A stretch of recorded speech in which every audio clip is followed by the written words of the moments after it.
আগেকার দিনের বাচ্চাদের সামার ভ্যাকেশন। মা, আমি এসে গেছি। ও মনা, তুই এসেছিস?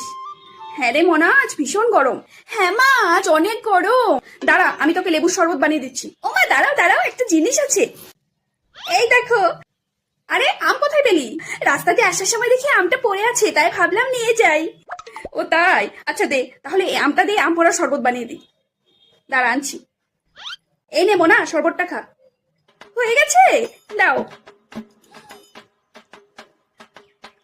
মা, আম পোড়া শরবতটা খেতে অনেক ভালো হয়েছে। ভালো হয়েছে? মা, আগামীকাল থেকে কিন্তু আমাদের গরমের ছুটি। ইয়ে! মা, আমরা মামার বাড়ি যাব তো? হ্যাঁ, যাব তো মামার বাড়ি। কি মজা কি মজা, মামার বাড়ি যাব। মা, এবার কিন্তু আমি মামার বাড়ি গিয়ে দাদা ভাই আর দিদি ভাইয়ের সাথে পুকুরে স্নান করব।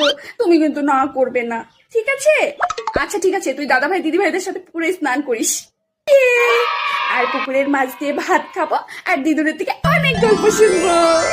আচ্ছা যা, এবার হাত মুখটা ধুয়ে নে, আমি ভাত বাড়ছি, ভাত খাবি। আচ্ছা ঠিক আছে, কি মজা, মামার বাড়ি যাবো। পাগলি মেয়ে একটা। আর এখনকার দিনের বাচ্চাদের সামার ভ্যাকেশন। মামা, আমি এসে গেছি। ও বেটা, তুমি এসে গেছো? এ মা, তুমি তো একদম ঘেমে গেছো। হ্যাঁ, আজ ভীষণ গরম। আমাকে একটু কোল্ড ড্রিঙ্কস দাও তো। আজ ভীষণ গরম। ও মামা শোনো, আগামীকাল থেকে কিন্তু আমাদের সামার ভ্যাকেশন স্টার্ট হয়ে যাচ্ছে। ও তাই? বাহ, বেশ ভালো হয়েছে। মাম্মা, তাহলে এবার আমরা সামার ভ্যাকেশনে কোথায় ঘুরতে যাচ্ছি? চলো মামার বাড়ি ঘুরতে যাই।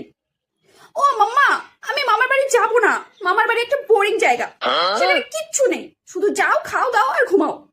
বেটা, মামার বাড়ি বোরিং কোথায়? মামার বাড়িতে তো কত আনন্দ হয়। তুমি জানো আমরা ছোটবেলায় মাম্মা স্টপ, তোমাদের ছোটবেলার বোরিং গল্প শোনার আমার বিন্দু মাত্র ইচ্ছে নেই।